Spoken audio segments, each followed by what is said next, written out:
60 రోజుల్లో మీతో ఇంగ్లీష్ అద్భుతంగా మాట్లాడిస్తాం. వెంటనే కాల్ చేసి జాయిన్ అవ్వండి. సార్, రామాయణ మహాభారతాలు నిజంగానే మన భూమి మీద జరిగిందా? రాముడు కృష్ణుడు ఈ కర్మభూమి పైన నడయాడారా?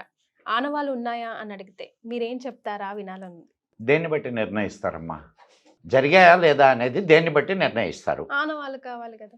రామాయణ మహాభారతాలని ఇతిహాసాలు అంటారు. ఇతిహాసాలు. ఇతిహాసము అంటే ఇది హాసము జరిగినది. ఇది జరిగినది అంటే ఏమిటి? It's an history.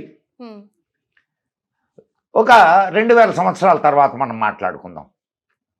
2000 సంవత్సరాల ముందు కాకుండా 2000 సంవత్సరాల తర్వాత మాట్లాడుకుందాం. గాంధీ జాతిపిత.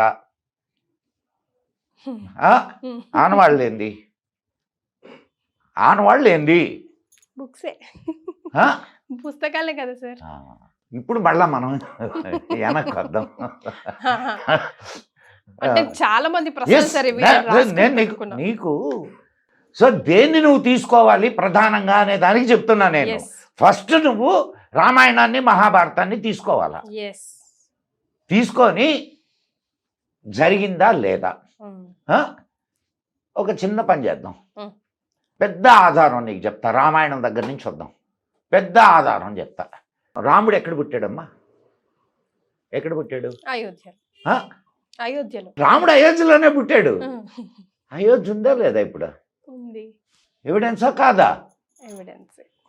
ఎవిడెన్సా కాదా? Proved evidence. మరి ఆనాటి రామాయణంలో చెప్పినటువంటి అన్ని ప్రదేశాలు ఈనాటికి ఉన్నాయి. ఇంకేం కావాలా నీకు? ప్రూఫ్. ఇంకేం కావాలి? ప్రూఫ్. రామాయణం జరగలేదు అనడానికి నీ దగ్గర ఆధారం ఏంది? జరిగిందే అనడానికి నేను చూపిస్తున్నా. అయోధ్య చూపిస్తున్నాను. రామాయణంలో ఉన్నటువంటి అనేక ప్రదేశాలు ఈనాటికి ఉన్నాయి. నీకు ఇంకొక సంగతి చెప్తాను, అసలు నువ్వు ఆశ్చర్యపోతావు. దియాకుమారి, రాజకుమారి, దియాకుమారి పేరు విన్నావా? లేదు సార్, నిజంగా వినలేదు నేను. రాజకుమారి అమ్మా, ఈ మన గ్వాలియర్ రాజకుమారి. ఓకే. ఆ అమ్మాయి పోయినసారి స్టేట్మెంట్ ఇచ్చింది తెలుసా నీకు? ఏమని? రాముడు మా పూర్వీకుడు అని. రాముడి దగ్గర నుంచి ఈ అమ్మాయి పుట్టిన దాకా ఉన్నటువంటి వాళ్ళ వంశ చరిత్ర ఉంది. ఇదిగో ఈయన కొడుకు ఈయన, ఈయన కొడుకు ఈయన, ఈయన కొడుకు ఈయన, ఈయన కూతురు ఈమె, ఇది వంశవృక్షం. అమ్మాయి చూపించింది. లాహోర్ తెలుసు కదా? లాహోర్ ఎట్లా అంటే పాకిస్తాన్లో ఉంది ఇప్పుడు. లాహోర్ ఎట్లా ఏర్పడిందో తెలుసా నీకు? శ్రీరామచంద్రుడు కుమారుడు లవుడి పేరు మీద ఏర్పడింది లాహోర్. సో నీకు రామాయణము నేటికి వాళ్ళ వారసులు ఉన్నారు అన్నట్టు వాళ్ళు ఉన్నట్టే కదమ్మా. అంతే కదా. As simple as that. అమ్మాయి కోర్టులో చెప్పింది, నేను చెప్పడం కాదు ఇది. రాముడు అక్కడే పుట్టాడు అన్నదానికి నమ్మకం ఏంది? అసలు రాముడు ఉన్నాడు అన్నదానికి నమ్మకం ఏందని అంటే ఆ అమ్మాయి కోర్టులో చెప్పింది. అండ్ మీడియాని పిలిచి అవన్నీ చూపించింది. ఏది వాళ్ళ వంశవృక్షాన్నంతా. ఇంకా చాలామంది మేము లవకుశుల వారసులు అని చెప్పుకునేటటువంటి వాళ్ళు ఉన్నారు. ఒక ట్రైబల్ ఉంది తెలుసా నీకు? ఇది విన్నాను సార్. మరి ట్రైబల్ ఉందని విన్నావు. మా పూర్వీకుడు రాముడయ్యా అని అంటే కాదనడానికి నువ్వెవరంట? Right. Ramayanam proved. I'm satisfied. ఉన్నాయి. ఇప్పుడు రామాయణంలో చెప్పినటువంటి నదులు ఉన్నాయి, ఊళ్ళు ఉన్నాయి, ప్రదేశాలు ఉన్నాయి, అన్నీ ఉన్నాయి. అన్నీ ఉన్నప్పుడు రామాయణం జరగలేదని చెప్పడానికి నీకున్నటువంటి ఆధారం ఏంది? నేను జరిగింది అని చెప్పడానికి ఇన్ని చూపిస్తున్నా. రైట్. ఇంకొక దీనికి వద్దాం. ఇది భారతానికి వద్దాం. హస్తినాపురి ఉందిగా ఈ రోజుకి ఢిల్లీలో. ఏం మభ్య పెట్టడానికి నిజంగా జరిగాయా అన్న క్వశ్చన్స్ ఎందుకు వస్తుంటాయి అంటారు? ఇప్పుడు అవి రెండు నీ చరిత్ర, అద్భుతమైన చరిత్ర నీకుంది అని చెప్పేటటువంటి గ్రంథాలు, ప్రూఫ్స్ అయ్యి. నీకు ఏం లేవురా అని చెప్పాలా అని అంటే ఎవిడెన్సెస్ కావు అని చెప్పాలా. అంతేగా. అంతేగా. లేనట్టేగా. ఇప్పుడు నీకు ఆ 2 గ్రంథాలు చదివితే అసలు భారతీయ సంస్కృతి భారతీయ వైభవం 2 తెలుస్తాయి. అయ్యే కాదు ఇంకా చాలా తెలుస్తాయి దానివల్ల. అందుకే కదా మా భారతంలో లేనిది ప్రపంచంలో ఎక్కడా ఉండదు, ప్రపంచంలో ఉన్నదంతా భారతంలో ఉంటుంది అని అంటారు. సో ఇంత గొప్ప విషయాలని చెప్పేటటువంటి గ్రంథాలు 2 నీయి అంటే నువ్వు గొప్పడి అయిపోవా? మరి సో నిన్ను తక్కువ చేయాలంటే ఇది జరగలేదని చెప్పాలా? ఇది దాని వెనక కుట్ర. There I got your point perfectly. Sir, బ్రాహ్మీ ముహూర్తం నిజంగా ఆ బ్రాహ్మీ ముహూర్తానికి అంత పవర్ ఉందా? ఏంటి దాని వెనకాల ఉన్న సైన్స్? దాన్ని మనం ఎలా? నేను ఐ టెల్ యు. 3:30 ముందు రాక్షస సమయం, 3:30 తర్వాత బ్రాహ్మీ ముహూర్తం. బ్యూటిఫుల్ టైం, అది బ్యూటిఫుల్ టైం. కొంచెం నువ్వు ఓపిక చేసుకొని ఒక్కసారి 3:30 నుంచి 4:30 వరకు లేచి నువ్వు ఏ పనైనా చెయ్యి. అసలు ఎంత ఫ్రెష్గా ఉంటావో తెలుసా? సరే, దేవతలు తిరుగుతారు, ఋషులు తిరుగుతారు, ఇవన్నీ అటు పక్కన పెడతాం. ఇవన్నీ అటు పక్కన పెడితే నీకు నీ లైఫ్ అంటే నీ వర్కింగ్ అవర్స్లో ఒక 2 అవర్స్ పెరిగినట్లేనా? 2 అవర్స్ పెరిగినట్లేనా కాదా? అండ్ ప్రశాంతమైనటువంటి ఆ సమయంలో నువ్వు ఏదైనా సాధన చేసుకున్నావు అనుకో, ఏం సౌండ్స్ ఉండవు, పిన్ డ్రాప్ సైలెన్స్. అటువంటి సమయంలో నువ్వు ఏదైనా సాధన చేస్తే ఆ సాధన ఫలితాన్ని ఇస్తుందా ఇవ్వదా? ఇస్తుంది. సరే, కనిపించిన వాటి గురించి వదిలేద్దాం మనం. కనిపించిన వారి గురించి మాట్లాడొద్దు మనం. కాసేపు కళ్ళు మూసుకొని ధ్యానంలో కూర్చుంటే ఎంత సో దీనివల్ల ఏంటి? ధ్యానం వల్ల ఏంటి? కాన్సన్ట్రేషన్ పెరుగుతుంది. యోగా చెయ్యి, ప్రాణాయామం చెయ్యి, కొన్ని యోగా ఆసనాలు వెయ్యి, ధ్యానం చెయ్యి. 10 నిమిషాలు 30 నిమిషాలు దానికి కేటాయించు. నీ లైఫ్లో నీకు జబ్బులు రావు. ఎస్, నువ్వు ఎక్సర్సైజ్ చేస్తున్నావు, ప్రాణాయామం చేస్తున్నావు, నిన్ను బ్రతికిస్తున్నది ఏది? శ్వాస. ఆ శ్వాసని నువ్వు కంట్రోల్లోకి తీసుకుంటున్నావు. అసలు నీకు ఇంకో విషయం చెప్తా, సమయం వచ్చింది కాబట్టి. స్వరశాస్త్రం అని ఒక శాస్త్రం ఉంది, తెలుసా నీకు? స్వరశాస్త్రం అంటే పాడడం కాదు, అది కాదు. స్వరము అంటే ఇది. దీన్ని ఎడా పింగళ అంటారు. దీన్ని కుడి ఎడమ, ఈ కుడి ఎడమల్ని ఎడా పింగళ నాడులు అంటారు. వాటిని వైబ్రేట్ చేయొచ్చు నీ శ్వాస క్రియ వల్ల, సాధన వల్ల. దానివల్ల జరిగేటటువంటి అనేక ప్రయోజనాలు ఉన్నాయి. దాన్ని స్వరశాస్త్రం అంటారు. వింటే తెలుసుకుంటే అన్ని మ్యాజిక్ లో మన శరీరంలోనే. ఈ ప్రపంచంలో ఉండేదంతా నీ శరీరంలో ఉందమ్మా, నీ లోపల ఉన్నది. నువ్వు వేరు, ఈ ప్రపంచం వేరు కాదు. అది తెలుసుకో ఫస్ట్. నువ్వు కూడా ఈ ప్రపంచంలో ఒక భాగమే. కరెక్ట్, అవునా కాదా?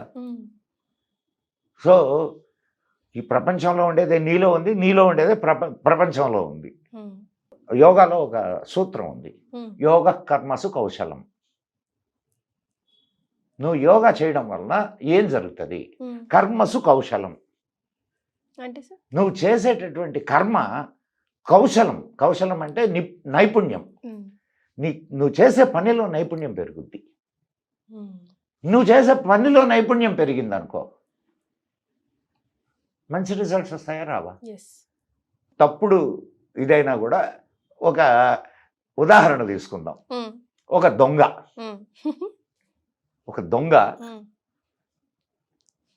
రోజు యోగా చేస్తాడు. దొంగతనాన్ని ఎంత పర్ఫెక్ట్గా చేయగలడు? అవునా కదా? పర్ఫెక్ట్. అట్లనే ఒక విద్యార్థి తను చేసే సబ్జెక్ట్ మీద ఎంత కమాండ్తో చదవగలడు? అంటే స్విచ్ చేస్తే లైట్ ఎవరికైనా వెలుగుద్ది, నీకైనా వెలుగుద్ది, నాకైనా వెలుగుద్ది. ఇది దొంగకైనా పనిచేస్తుంది, విద్యార్థికైనా పనిచేస్తుంది. ఇది నేను చెప్పదలుచుకుంది. సో ఆ సమయము అతి ప్రశాంతమైనటువంటి సమయం. ఆ సమయాన్ని కానీ మనం ఉపయోగించుకోగలిగితే అద్భుతాలు సృష్టించవచ్చు. అందుకే మన వాళ్ళు ఏది ఉత్తినే చెప్పలేదమ్మా, ఏది ఉత్తినే చెప్పలా. కానీ మనం బద్ధకం మనకి. ఎందుకనంటే ఎప్పుడో రాత్రి 12-1 గంటకు కదా పడుకుంటాం మనం. తిరిగి వస్తాం, అడ్డమైన తిండి బజార్లో తింటాము. లేదు ఏం తినకపోతే రాత్రి 12 గంటలకు వచ్చి తింటాము. తినొచ్చు అసలు. ఎప్పుడు తినాలో మర్చిపోయాం, ఏం తినాలో మర్చిపోయాం, ఎట్లా ఉండాలో మర్చిపోయాం, ఎప్పుడు నిద్రపోవాలో మర్చిపోయాం, ఎప్పుడు మేల్కోవాలో మర్చిపోయాం. ఒక నియంత్రణ లేని జీవితాన్ని మనం జీవిస్తున్నాం. ఫలితాలను ఎక్కడ సాధిస్తాం? మన లైఫే మన చేతిలో లేకుండా ఏం లేదమ్మా, నీ చేతుల్లోనే ఉంది. నీ చేతుల్లో ఉంది. నీ లైఫ్ నీ చేతుల్లో లేదు అని అంటే నువ్వు పరాధీనవు. అంతే కదమ్మా. నువ్వు గట్టిగా కోరుకుంటే ఏదైనా నువ్వు చేయగలవు, నీ జరుగుతుంది. కానీ అంటే నీ సంకల్పం గట్టిగా లేదు అని చెప్తున్నావు నువ్వు. మన చేతుల్లో లేదు సార్. ఎవరి చేతుల్లో ఉందమ్మా? నీ జీవితం నీ చేతుల్లో కాక ఎవరి చేతుల్లో ఉంది చెప్పు నాకు. కాదు సార్, ఇప్పుడు సండే మండేలు మనకు కావని తెలిసిన గుడ్డిగా అందరూ ఫాలో అవుతుంటే మనము ఫాలో అవ్వాల్సి వస్తుందా లేదా? ఆదివారమే నాన్ వెజ్ డే అయిందా లేదా? చేయబాక. ఎందుకు ఫాలో కావాలి నువ్వు? నలుగురితో నారాయణ సరిపోయా. సో నువ్వు నీ జీవితాన్ని నీ కోసం జీవించడం లేదు, నలుగురి కోసం జీవిస్తున్నావు. అవునా కదా? అంతే. నేను నా జీవితాన్ని నా కోసమే జీవిస్తా, నేను నలుగురి కోసం జీవించను. ఎస్, నలుగురి కోసం నా నాలెడ్జ్ని ఇస్తా, కానీ వాళ్ళ కోసం నేను జీవించను. నా జీవితాన్ని నేను జీవిస్తాను, నాకు కావలసినట్టు జీవిస్తా. Right. We will also try to walk in your footsteps. Sir, మంత్రానికి చింతకాయలు రాలుతాయి అంటారు. రాలుతాయి. ఎస్, మంత్రానికి అంత పవర్ ఉందా? మనం ఏదైనా ఉంది లేదు అనే ముందు ఉంది అనడానికి కానీ లేదు అనడానికి కానీ నువ్వు ఒక నిర్ధారణకు రావాలన్నా పర్లేదా? రావాలి. అంటే నువ్వు లేదు అని చెప్పావు, లేదు అని చెప్పడానికి ముందు నువ్వు ప్రాక్టీస్ చేయాలా పర్లేదా? ఇది ప్రాక్టీస్ చేసి ఇదిగో ఇది చింతకాయలు రాలే మంత్రం లేదు, ఊరికే చెప్తున్నా, ఇది చింతకాయలు రాలే మంత్రం అని ఎవడో చెప్పాడు. ఆ మంత్రాన్ని తీసుకొని ఇది వాళ్ళు ఇంత సాధన చేయి ఇంత చేయి ఏదో ఉంటాయి కదా, అంత సాధన చేసి రైట్ మంత్రానికి చింతకాయలు రాలుతాయి అనే దానికి కూడా ఉంది ఇది. సో ఫస్ట్ మనము అది నిజమా కాదా అనేది మనం ఒక దాని మీద నిర్ధారణకు వచ్చి అప్పుడు మాట్లాడాల. అండ్ మంత్రము అంటే ఏమనుకుంటున్నావు? పఠించవలసినది. మననాత్ ఇది త్రాయతే మంత్ర. మననం చేయడం ద్వారా నీకు మార్గం చూపించేది మంత్రం. కానీ సార్, అందరికి ఒక్కటే రిజల్ట్ ఇస్తాయా? అందరూ ఒకేలాగా ఆలోచిస్తారా? అందరూ ఒకేలాగా సాధన చేస్తారా? అందరూ ఒకేలాగా ఇది చేస్తారా? ఆన్సర్ అర్థమైపోయి ఉండాలి నీకు. No individual is the same కాబట్టి. కానీ ఆ మంత్రం అయితే ఒకటే కదా నిజంగానే. మంత్రం ఒకటేనమ్మా. ఇప్పుడు నేను మంత్రాన్ని త్రికరణ శుద్ధిగా నేను దాన్ని ఇది చేశాను. నా అంత ఇదిగా నువ్వు చేయలేవు. నువ్వు నేను చేసినంతగా గణేష్ చేయలేడు, లేదు ఇంకొకటి చేయలేడు, లేదు వాళ్ళు చేసినట్టుగా మన ఇద్దరం చేయలేకపోవచ్చు. ఎప్పుడైనా నియమాలేనమ్మా, అవునా కదా? దాన్ని పాటిస్తూ చేస్తే, అదే ఇంటెన్సిటీతో చేస్తే ఎవరికైనా అదే రిజల్ట్స్ వస్తాయి. అయితే అదే రిజల్ట్స్ రాకపోయినా కొంత మంచి అయితే జరుగుద్దిగా. చేసుకున్నంత వారికి చేసుకున్నంత మహాదేవా అంటుంటారు. కాబట్టి నువ్వు కొంత చేస్తే ఆ కొంత ఫలితాన్ని నీకు దక్కుద్ది. ముందైతే అడిగి సో అడిగి మంత్రంలో ఏముంటాయి అమ్మాయి? అక్షరాలేగా. అక్షరము అంటే అక్షరము, అక్షరము, క్షరము అంటే నాశనము, అక్షరము నాశనము లేనిది. అక్షరం అంటేనే నాశనం లేనిది. అక్షరాల్లో కూడా బీజాక్షరాలు ఉంటాయి. బీజాక్షరాలు నీ శరీరంలో ఉన్నటువంటి, ఇప్పుడు నీకు ఒక it's all depends on the sound energy అమ్మా. ఇప్పుడు ఈ టాపిక్ నేను తీసుకున్నానంటే ఇంకొక 2-3 గంటలు నీతో నేను మాట్లాడాల్సి వస్తుంది, కాబట్టి నాకు అంత ఓపిక లేదు.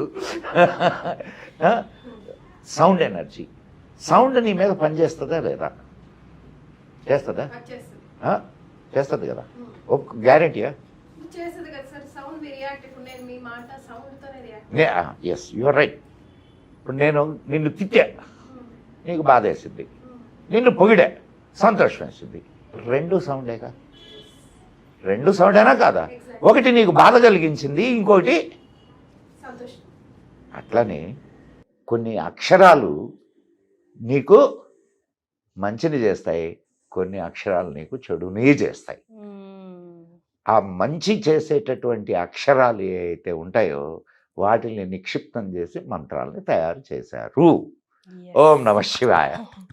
ఈ మహా గ్రంథాలయం నుంచి ఈ రోజు నాకు మీరిచ్చిన సమయం, మీ ఓపిక నుంచి అమ్మాయి గ్రంథాలయం ఏం లేదమ్మా. మాత్రం అదే సార్, నేను తీసుకోవాల్సిన సారాన్ని తీసుకోగలిగాను. మా సుమన్ టీవీ ప్రేక్షకులు ఎంతో అదృష్టం చేసుకున్నారు. ఇవి ఎలా అనిపిస్తుంది సార్?